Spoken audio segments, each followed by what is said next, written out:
Social Democratic Party of India Karnataka ರಾಜ್ಯಾದ್ಯಂತ ಹಮ್ಮಿಕೊಂಡಿರತಕ್ಕಂತಹ ಪ್ರತಿಭಟನೆಯ ವೇದಿಕೆಯಲ್ಲಿ ಪ್ರಾಸ್ತಾವಿಕವಾಗಿ ಮಾತನಾಡಿ ಅಧ್ಯಕ್ಷತೆಯನ್ನು ವಹಿಸಿರತಕ್ಕಂತಹ ಆತ್ಮೀಯರಾದ ಅನ್ವರ್ ಸಾದಾತ್ ಬಜತ್ತೂರ್ ರವರೇ, ರಾಷ್ಟ್ರೀಯ ಪ್ರಧಾನ ಕಾರ್ಯದರ್ಶಿಗಳು ಮಾರ್ಗದರ್ಶಕರು ಆಗಿರತಕ್ಕಂತ ರಿಯಾಜ್ ಪರಂಗಿಪೇಟೆಯವರೇ, ಮಂಗಳೂರು ನಗರ ಜಿಲ್ಲಾ ಪ್ರಧಾನ ಕಾರ್ಯದರ್ಶಿಗಳಾಗಿರತಕ್ಕಂತ ಜಮಾಲ್ ರವರೇ, ಬೆಳ್ತಂಗಡಿ ಅಸೆಂಬ್ಲಿ ಅಧ್ಯಕ್ಷರಾಗಿರತಕ್ಕಂತ ಆತ್ಮೀಯರಾದ ಅಕ್ಬರ್ ಬೆಳ್ತಂಗಡಿ ಅವರೇ, ಜಿಲ್ಲಾ ಉಪಾಧ್ಯಕ್ಷರಾಗಿರತಕ್ಕಂತ ಯಾಸೀನ್ ರವರೇ, ಗ್ರಾಮಾಂತರ ಜಿಲ್ಲಾ ನಾಯಕರುಗಳೇ, ಅದೇ ರೀತಿಯಲ್ಲಿ ಉಡುಪಿ ಜಿಲ್ಲಾ ಉಪಾಧ್ಯಕ್ಷರಾಗಿರ್ತಕ್ಕಂಥ ಆತ್ಮೀಯರಾದಂತ ಹನೀಫ್ ಮೂಳೂರ್ ರವರೇ, ನೆರೆದಿರತಕ್ಕಂಥ ಎಲ್ಲ ನನ್ನ ಆತ್ಮೀಯ ಬಂಧುಗಳೇ,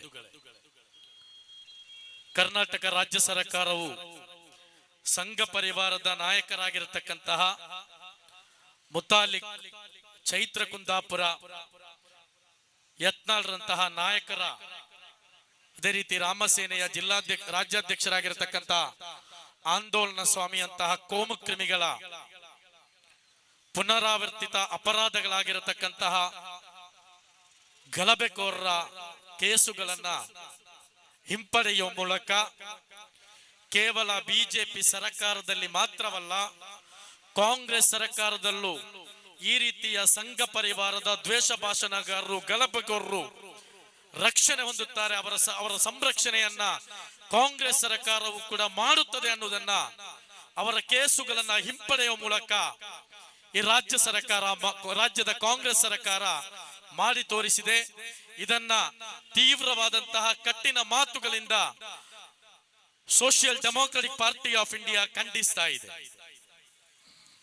ಇಲ್ಲಿರುವಂತಹದ್ದು, ಕರ್ನಾಟಕ ರಾಜ್ಯದಲ್ಲಿ ನಿರಂತರವಾಗಿ ಧರ್ಮದಂಗಲನ್ನ ಮಾಡಿರತಕ್ಕಂತಹ ಬಿಜೆಪಿ ಸರ್ಕಾರ ಸುಮಾರು 400ಕ್ಕಿಂತಲೂ ಹೆಚ್ಚು ಸಂಘ ಪರಿವಾರದ ಬಿಜೆಪಿ ನಾಯಕರ ಕೇಸುಗಳನ್ನ ಹಿಂಪಡೆಯುವ ಮೂಲಕ ಬಿಜೆಪಿ ಮತ್ತು ಸಂಘ ಪರಿವಾರದ ಪರವಾಗಿ ಅಂದಿನ ಬಿಜೆಪಿಯ ಬೊಮ್ಮಾಯಿ ಸರ್ಕಾರ ಕೆಲಸವನ್ನ ಮಾಡಿತ್ತು. ಆ ಸಂದರ್ಭದಲ್ಲಿ ಅವರ ವಿರುದ್ಧ ಪ್ರತಿಪಕ್ಷದಲ್ಲಿದ್ದರೂ ಕೂಡ ಪ್ರತಿರೋಧಿಸಿದಂತಹ ಕಾಂಗ್ರೆಸ್ ಸರ್ಕಾರವನ್ನ, ಈ ಧರ್ಮದಂಗಲಿಗೆ ಅವಕಾಶ ಮಾಡಿಕೊಟ್ಟಂತಹ ಬಿಜೆಪಿ ಸರ್ಕಾರ ಯಾವುದೇ ಕಾರಣಕ್ಕೂ ಈ ಕರ್ನಾಟಕ ರಾಜ್ಯವನ್ನ ಆಡಳಿತ ಮಾಡಬಾರದು ಅಂತೇಳಿ ಈ ರಾಜ್ಯದ ಹಿಂದ ವರ್ಗಗಳು, ಅದರಲ್ಲೂ ಕೂಡ ಪ್ರಮುಖವಾಗಿ ಮುಸ್ಲಿಂ ಸಮುದಾಯ ತನ್ನ ಸಮುದಾಯದ 90%ಕ್ಕಿಂತಲೂ ಹೆಚ್ಚು ಮತವನ್ನ ನೀಡುವ ಮೂಲಕ ಈ ರಾಜ್ಯದಲ್ಲಿ ಬಿಜೆಪಿ ಸರ್ಕಾರವನ್ನ ಅಧಿಕಾರದಿಂದ ಧೂಳಿಪಟ ಮಾಡಿ ಇಲ್ಲಿ ಸಿದ್ದರಾಮಯ್ಯರವರ ಸರ್ಕಾರವನ್ನ ಅಧಿಕಾರಕ್ಕೆ ತಂತು. ಅದು ತಂದ ನಂತರ ಮುಸಲ್ಮಾನರಿಗೆ ಮಾತು ಕೊಟ್ಟಂತಹ, ನಾವು ಅಧಿಕಾರಕ್ಕೆ ಬಂದು ಕೇವಲ 48 ಗಂಟೆಗಳಲ್ಲಿ ಮುಸಲ್ಮಾನರ 2B ಮೀಸಲಾತಿಯನ್ನ ಮರುಸ್ಥಾಪಿಸುತ್ತೇವೆ, ಮುಸಲ್ಮಾನರ ಹಿಜಾಬ್ ಅನ್ನ ಮರುಸ್ಥಾಪಿಸುತ್ತೇವೆ ಅಂತ ಹೇಳಿಕೊಂಡು ಗೋಹತ್ಯೆ ಪ್ರತಿಬಂಧಕ ಕಾಯ್ದೆಯನ್ನ ನಾವು ಮರುತಿದ್ದುಪಡಿ ಮಾಡಿಕೊಂಡು ಇಲ್ಲಿ ತಿನ್ನುವ ಹಕ್ಕನ್ನ ಮರುಸ್ಥಾಪಿಸ್ತೇವೆ ಅಂತ ಹೇಳಿ ಮಾತನ್ನ ಕೊಟ್ಟುಕೊಂಡು ಈ ಅಹಿಂದ ವರ್ಗದ ಅತಿ ಹೆಚ್ಚು ವೋಟ್ ಅನ್ನು ಪಡೆದುಕೊಂಡು ಇವರ ಅಧಿಕಾರಕ್ಕೆ ಬಂದ್ರು. ದುರದೃಷ್ಟವಶಾತ್ ಇವರು ಭಾಷಣವನ್ನ ಮಾಡಿದಂತಹ, ಇವರು ಕೊಟ್ಟಂತಹ ಭರವಸೆಗಳನ್ನು ಈಡೇರಿಸುವಲ್ಲಿ ಇವರು ವಿಫಲವಾದ್ರು. ಆ ಸಂದರ್ಭದಲ್ಲಿ ಎಸ್ಡಿಪಿಐಯು ಒಳಗೊಂಡಂತೆ ಹಲವಾರು ಸಂಘಟನೆಗಳು, ಹಲವಾರು ರಾಜಕೀಯ ಪಕ್ಷಗಳು ಈ ರಾಜ್ಯದಲ್ಲಿ ಇಲ್ಲಿ ಹಲವು ವಿಚಾರಗಳನ್ನ ಇಟ್ಟುಕೊಂಡು, ಹಿಜಾಬ್ನ ವಿಚಾರಗಳನ್ನ ಇಟ್ಟುಕೊಂಡು, 2B ಮೀಸಲಾತಿಯ ವಿಚಾರಗಳನ್ನ ಇಟ್ಟುಕೊಂಡು, ಒಳ ಮೀಸಲಾತಿಯ ವಿಚಾರಗಳನ್ನ ಇಟ್ಟುಕೊಂಡು, ಹಿಜಾಬ್ನ ವಿಚಾರಗಳನ್ನ ಇಟ್ಟುಕೊಂಡು ಇಲ್ಲಿ ಪ್ರತಿಭಟನೆಗಳನ್ನ ಮಾಡಿದ್ರು. ಫಲಸ್ತೀನ್ ಪರವಾದಂತಹ ಹೋರಾಟಗಳನ್ನ ಬೆಂಗಳೂರು ನಗರದಲ್ಲಿ ವಿವಿಧ ಯೂನಿವರ್ಸಿಟಿಯ ವಿವಿಧ ವಿದ್ಯಾಲಯಗಳ ವಿದ್ಯಾರ್ಥಿ ಹೋರಾಟಗಾರರು ಹಮ್ಮಿಕೊಂಡ್ರು. ಇಲ್ಲಿದ್ದಂತ ಆಕ್ಟಿವಿಸ್ಟ್ಗಳು ಹಮ್ಮಿಕೊಂಡ್ರು.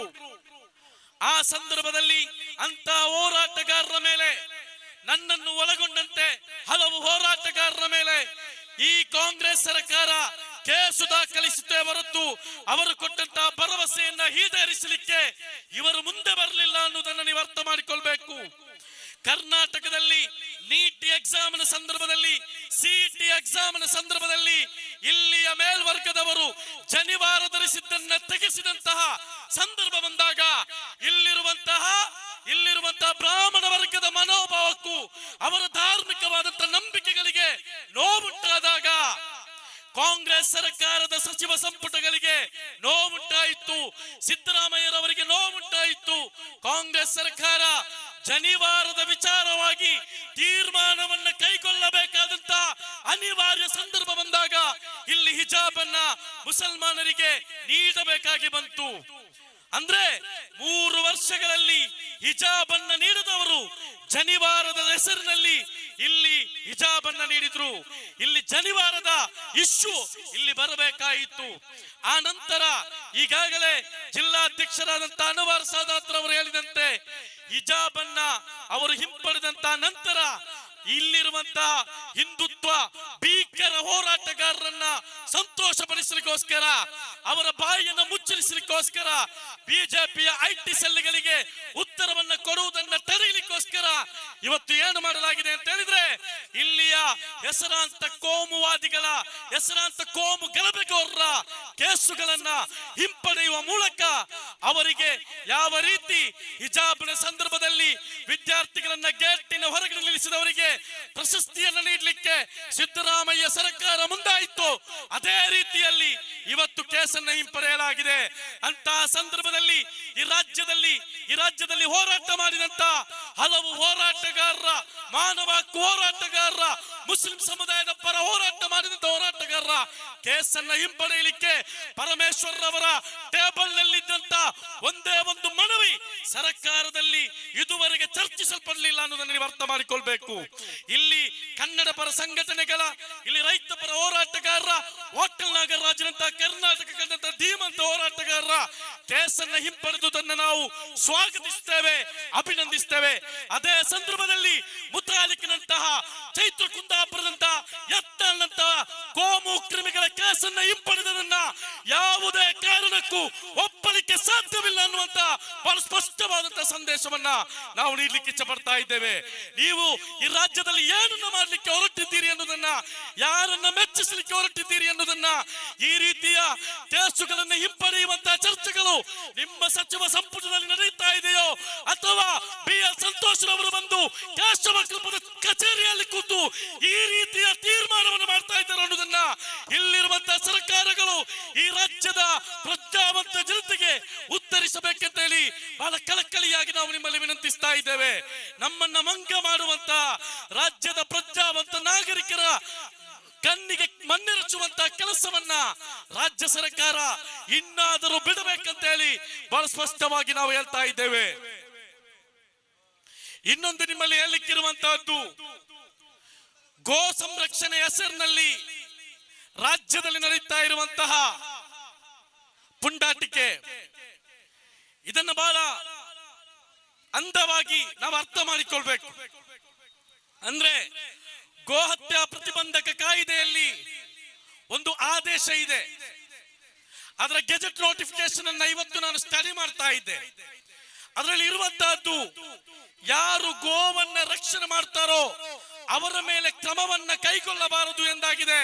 ಅದರಲ್ಲಿ ಹಾಕಿರುವಂತಹದ್ದು, ನಾವು ಸಿದ್ದರಾಮಯ್ಯ ಸರ್ಕಾರದಲ್ಲಿ ಕೇಳಲಿಕ್ಕಿರುವಂತಹದ್ದು, ನೀವು ಅಧಿಕಾರಕ್ಕೆ ಬಂದು 3 ವರ್ಷಗಳಾದ್ರೂ ಕೂಡ ಈ ರೀತಿಯ ಆದೇಶಗಳು ಇನ್ನೂ ಯಾಕೆ ಪ್ರತಿಬಂಧಕಗಳಲ್ಲಿ ಉಳಿದಿದೆ ಅನ್ನುವುದಕ್ಕೆ ಈ ರಾಜ್ಯದ ಜನತೆಗೆ ನೀವು ಉತ್ತರವನ್ನ ಕೊಡಬೇಕು. ಇನ್ನೊಂದು, ಈ ವೇದಿಕೆಯಲ್ಲಿ ನಿಂತು ಹೇಳದೆ ಬೇರೆ ನಿವೃತ್ತಿ ಇಲ್ಲ. ಈಗಾಗಲೇ ಆ ವಿಚಾರವನ್ನ ಜಿಲ್ಲಾಧ್ಯಕ್ಷರು ಇಲ್ಲಿ ನಮೂದಿಸಿದ್ರು.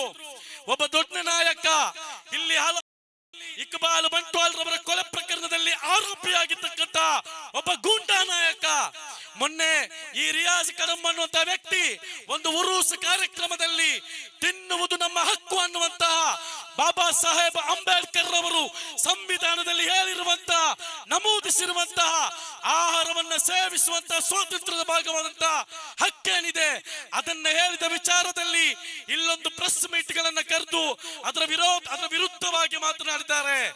ಈ ವೇದಿಕೆಯಲ್ಲಿ ನಿಂತುಕೊಂಡು SDPI ಧ್ವಜವನ್ನ ಸಾಕ್ಷಿಯಾಗಿಸಿಕೊಂಡು ಈ ಜನತೆಯನ್ನ ಸಾಕ್ಷಿಯಾಗಿಸಿಕೊಂಡು ಹೇಳ್ತಾ ಇದ್ದೇವೆ, ಆ ಹೇಳಿಕೆಗೆ ಇನ್ನೂ ಕೂಡ ನಾವು ಬದ್ಧರಾಗಿದ್ದೇವೆ. ತಿನ್ನುವುದು ನಮ್ಮ ಹಕ್ಕಾಗಿದೆ. ಅದನ್ನ ತಡೆಯಲಿಕ್ಕೆ ಮುಸ್ಲಿಮರ ಕಾರಿಗಳಿಗೆ, ಮುಸ್ಲಿಮರ ಪ್ರದೇಶಗಳಿಗೆ, ದಲಿತರ ಪ್ರದೇಶ ಸಮಾವೇಶಗಳಿಗೆ ಸಂಘ ಪರಿವಾರದ ಗೂಂಡಾಗಳು ಬರುವುದಾದ್ರೆ ಅವರನ್ನ ಅದೇ ಸಂಘ ಪರಿವಾರದ ಗೂಂಡಾಗಳನ್ನ ಕೈಕಟ್ಟಿ ನಿಂತು ನೋಡ್ಲಿಕ್ಕೆ ಈ ಮುಸ್ಲಿಂ ಸಮುದಾಯ ತಯಾರಿಲ್ಲ. ಅದಕ್ಕೆ ಸಂವಿಧಾನ ನೀಡಿದ ರೀತಿಯಲ್ಲಿ, ಸಂವಿಧಾನ ನೀಡಿದಂತಹ ರೀತಿಯಲ್ಲಿ ಪ್ರತಿರೋಧಿಸಲಿಕ್ಕೆ, ಉತ್ತರವನ್ನು ನೀಡಲಿಕ್ಕೆ SDPI ತಯಾರಿದೆ ಅನ್ನುವುದನ್ನ ಬಹಳ ಸ್ಪಷ್ಟವಾಗಿ ಹೇಳ್ತಾ ಇದ್ದೇವೆ. ಈ ಮಾತನ್ನು ಮುಂದುವರಿಸಿಕೊಂಡು ಕರ್ನಾಟಕದ ಜನತೆಗೆ ಹೇಳ್ತಾ ಇದ್ದೇವೆ, ಎಲ್ಲಿಯಾದ್ರೂ ಬೆಂಗಳೂರಿನ ಭಾಗಗಳಲ್ಲಿ, ಉತ್ತರ ಕರ್ನಾಟಕದ ಭಾಗದಲ್ಲಿ, ಪುನೀತ್ ಕೇರೆಯಲ್ಲಿ ಅಂತಹ ಹುಚ್ಚು ಹಾವುಗಳು, ವಿಷಜಂತುಗಳು ನಿಮ್ಮ ಏರಿಯಾಗೆ ಬಂದು ಸಂತತನ ಮರೆಯುವಾಗ ಕಣ್ಣು ಬಿಟ್ಟು ನೋಡಿರಬೇಡಿ, ಅವರಿಗೆ ಉತ್ತರಿಸಿ. ಆ ಅವಕಾಶವನ್ನ ಇಲ್ಲಿಯ ಸಂವಿಧಾನ ನಿಮಗೆ ನೀಡಿದೆ. ಸಂವಿಧಾನಾತ್ಮಕವಾಗಿ ಉತ್ತರಿಸಲಿಕ್ಕೆ ನೀವು ಕಲಿಯಬೇಕು ಅನ್ನೋದನ್ನ ಈ ಮುಸ್ಲಿಂ ಸಮುದಾಯಕ್ಕೆ ಬಹಳ ಮುಕ್ತವಾಗಿ ಹೇಳ್ತಾ ಇದ್ದೇವೆ. ಇನ್ನು ಈ ವಿಚಾರವಾಗಿ ಸಂವಿಧಾನಗಳು ಮಾತ್ರ ಅಲ್ಲ, ಸಂವಿಧಾನದ 19, 20 ಆರ್ಟಿಕಲ್ 20 ರಿಂದ 21 ಕೂಡ ಹಲವು ಕಡೆಗಳಲ್ಲಿ ಮಾತನಾಡುವ, ತಿನ್ನುವ ಹಕ್ಕುಗಳನ್ನ ಇಲ್ಲಿನ ಸಂವಿಧಾನ ನೀಡುತ್ತೆ. ಆದ್ರೆ ಇವರು ಸಂವಿಧಾನವನ್ನು ಒಪ್ಪದವರು, ಇವರು ಧರ್ಮದ ಹೆಸರಿನಲ್ಲಿ ರಾಜಕೀಯವನ್ನು ಮಾಡುವವರು. ನಿಮ್ಮ ಶ್ಲೋಕಗಳಲ್ಲಿ, ನಿಮ್ಮ ಉಪನಿಷತ್ತುಗಳಲ್ಲಿ ಹೇಳ್ತಾ ಇದೆ, ಯೋ ಕಾಮಯತ ಪುತ್ರೋ ಮೇ ಪಂಡಿತೋ ವಾಗ್ಮಿ ವೇದನಾದಿತ್ಯ ಸರ್ವಾನಾಯುಷ್ಮಾನ್ ಭವೇದಿತಿ ವೃಷಭಸ್ಯ ವಮಾಂಸ ಮಹಿಷಸ್ಯ ವಪಚಾಯಿತ್ವ ಮಧುನಾ ಸಂಯುಜ್ಯ ಅಸ್ತಿಯಾತ್ ತಥೋ ಮೇ ಪುತ್ರೋ ಜಯತ. ಅಂದ್ರೆ ನಿಮ್ಮ ಧರ್ಮ ಗ್ರಂಥಗಳು, ನಿಮ್ಮ ವೇದಗಳು, ನಿಮ್ಮ ಉಪನಿಷತ್ತುಗಳು ಹೇಳುವುದು, ಹಿಂದೂ ಧರ್ಮ ಗ್ರಂಥಗಳಲ್ಲಿ ಹೇಳುವುದು, ಯಾರು ತನಗೆ ಒಬ್ಬ ಪಂಡಿತ, ವಿದ್ವಾಂಸ, ವಾಗ್ಮಿ, ಚೆನ್ನಾಗಿ ಮಾತನಾಡುವ, ಎಲ್ಲಾ ವೇದಗಳನ್ನ ಅಧ್ಯಯನ ಮಾಡಿದ ದೀರ್ಘಾಯುಷ್ಯವುಳ್ಳ ಮಗನು ಹುಟ್ಟಬೇಕಂತ ಹೇಳಿ ಬಯಸುತ್ತಾನೋ ಅವನು ಬಲಶಾಲಿ ಎತ್ತು ವೃಷಭ ಅಂತ ಕರೆಯುವಂತ ಬಲಶಾಲಿ ಎತ್ತು, ಶಿವ ಸಂಚಾರ ಮಾಡುವಂತಹ ಎತ್ತು ಅನ್ನುವಂತಹ ಪ್ರಾಣಿ ಏನಿದೆ ಅದನ್ನ ಹೇಳ್ತಾ ಇದ್ದಾರೆ. ವೃಷಭ ಅಥವಾ ಹೆಚ್ಚು ವಯಸ್ಸಾದ ಎತ್ತಿನ ಮಾಂಸವನ್ನ ಅನ್ನದೊಂದಿಗೆ ಬೇಯಿಸಿ ತುಪ್ಪ ಮತ್ತು ಜೇನಿನೊಂದಿಗೆ ಸೇರಿಸಿ ತಾನು ಮತ್ತು ಪತ್ನಿ ಸೇವಿಸಬೇಕು. ಆಗ ಅಂತಹ ಮಗು ಜನಿಸುತ್ತಾನೆ ಅಂತ ಹೇಳಿ ಇಲ್ಲಿರುವಂತ ಹಿಂದೂ ಧರ್ಮದ ಉಪನಿಷತ್ತುಗಳು ಪಾಠವನ್ನ ಮಾಡ್ತಾ ಇದೆ. ನಮ್ಮ ಕುರ್ಆನ್ ನಲ್ಲಿ ಈ ಪಾಠವನ್ನು ಎಲ್ಲಿಯೂ ಮಾಡಲಿಲ್ಲ. ಆದ್ರೆ ನಮ್ಮ ಸಂವಿಧಾನ ನೀಡಿದಂತಹ ಹಕ್ಕಿನ ಭಾಗವಾಗಿ, ನಮ್ಮ ಆಹಾರದ ಭಾಗವಾಗಿ ನಾವು ಸ್ವಾದಿಷ್ಟವಾದಂತಹ ಮಾಂಸಗಳನ್ನ ಇಲ್ಲಿ ಸೇವಿಸ್ತಾ ಇದ್ದೇವೆ. ಹಾಗಾಗಿ ನೀವು ಧರ್ಮದ ಹೆಸರಿನಲ್ಲಿ ಈ ರೀತಿಯ ಪುಂಡಾಟಿಕೆಗಳಿಗೆ ಸಂಘ ಪರಿವಾರದ ನಾಯಕರುಗಳು ರಾಜ್ಯದಲ್ಲಿ ಮತ್ತೆ ಮುಂದಾಗುತ್ತಾ ಇರುವಾಗ ಪೊಲೀಸ್ ಇಲಾಖೆ ಇಂಥವರನ್ನ ಹದ್ದುಬಸ್ತಿನಲ್ಲಿಡುವ ಕೆಲಸವನ್ನ ಮಾಡಬೇಕು. ಕೇವಲ ಇದರ ಹೆಸರಿನಲ್ಲಿ ಮನೆಗಳನ್ನು ಜಪ್ತಿ ಮಾಡುವುದು, ಕೇವಲ ವಾಹನಗಳನ್ನು ತಡೆಯುವುದು, ಕೇಸುಗಳನ್ನು ದಾಖಲಿಸುವುದು ಮಾತ್ರವಲ್ಲ, ಸಂಘ ಪರಿವಾರದ ಬಜರಂಗ ದಳದ ಗೂಂಡಾಗಳು ಕಾನೂನನ್ನ ಕೈಗೆತ್ತಿಕೊಂಡರೆ ಅವರಿಗೆ ಉತ್ತರಿಸಲಿಕ್ಕೆ ರಾಜ್ಯ ಸರ್ಕಾರ ಪೊಲೀಸ್ ಇಲಾಖೆಯನ್ನ ಅದಕ್ಕಾಗಿ ಆದೇಶವನ್ನು ನೀಡಬೇಕು. ದಕ್ಷಿಣ ಕನ್ನಡ ಜಿಲ್ಲೆಯ ಪೊಲೀಸರ ಮೇಲೆ ನಮಗೇನು ಕೋಪವಿಲ್ಲ. ಇದುವರೆಗೆ ಅಂತಹ ಘಟನೆಗಳಿಗೆ ನೀವು ಈ ಕಮಿಷನರ್ SP ಬಂದ ಮೇಲೆ ಅವಕಾಶ ನೀಡಿಲ್ಲ ಎಂದು ನಾವು ಭಾವಿಸ್ತೇವೆ. ಆದ್ರೆ ಪುತ್ತೂರಿನ ಭಾಗದಲ್ಲಿ ನಡೆದಂತಹ ಘಟನೆಯನ್ನ ಮರೆಯಲಿಕ್ಕೆ ನಾವು ತಯಾರಿಲ್ಲ. ಗುಂಡು ಹಾರಿಸಿದನ್ನ ಮರೆಯಲಿಕ್ಕೆ ನಾವು ತಯಾರಿಲ್ಲ. ತಲವಾರು ಹಿಡಿದುಕೊಂಡು ಬಿಜೆಪಿಯ ಪುತ್ತಿಲ ಅನ್ನುವಂತ ನಾಯಕ ಬೀದಿಗೆ ಬಂದದ್ದನ್ನ ಮರೆಯಲಿಕ್ಕೆ ನಾವು ಸಾಧ್ಯವಿಲ್ಲ. ನಾವಿಲ್ಲಿ ಬಹಳ ಮುಕ್ತವಾಗಿ ಹೇಳುವಂತಹದ್ದು, ಇಲ್ಲಿರುವಂತಹ ಪ್ರತಿಯೊಬ್ಬ ನಾಗರಿಕನ ರಕ್ಷಣೆ ಇಲ್ಲಿರುವಂತಹ ಸರ್ಕಾರಗಳ ಜವಾಬ್ದಾರಿಯಾಗಿದೆ. ಆ ಜವಾಬ್ದಾರಿಯನ್ನ ಸರ್ಕಾರಗಳು ಮರೆಯಬಾರದು ಅನ್ನುವುದನ್ನ ನೆನಪಿಸಿಕೊಂಡು, ಬಡಕಲ್ನಲ್ಲಿ ನಿನ್ನೆ ಒಂದು ಘಟನೆ ನಡೆದಿದೆ.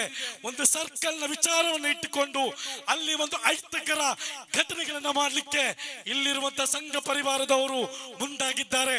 ಅದೇ ರೀತಿಯಲ್ಲಿ ಬೆಳಗಾಂನಲ್ಲಿ ವೆಸ್ಟ್ ಬೆಂಗಾಲ್ನ ಚುನಾವಣೆಯನ್ನು ಮುಗಿಸಿ ಮತ್ತೆ ಕೆಲಸಕ್ಕೆ ಬೆಳಗಾವಿಗೆ ಬರ್ತಾ ಇದ್ದಂತ 106 ಮಂದಿಯನ್ನ ಬಂಧಿಸಿ ನೀವು ನೀವು ಬಾಂಗ್ಲಾದೇಶಿಗರು ಅಂತ ಹೇಳಿ ಹಲವಾರು ಗಂಟೆಗಳವರೆಗೆ ಅವರಿಗೆ ಚಿತ್ರಹಿಂಸೆಯನ್ನ ನೀಡಿ ಆ ನಂತರ ಅವರ ಎಲ್ಲ ಡಾಕ್ಯುಮೆಂಟ್ಗಳನ್ನ ನೀಡಿದ ನಂತರ ಇವರು ವೆಸ್ಟ್ ಬೆಂಗಾಲ್ನವರಂತ ಹೇಳಿಕೊಂಡು ಅವರನ್ನ ಬಿಟ್ಟು ಬಿಡಲಾಗಿದೆ.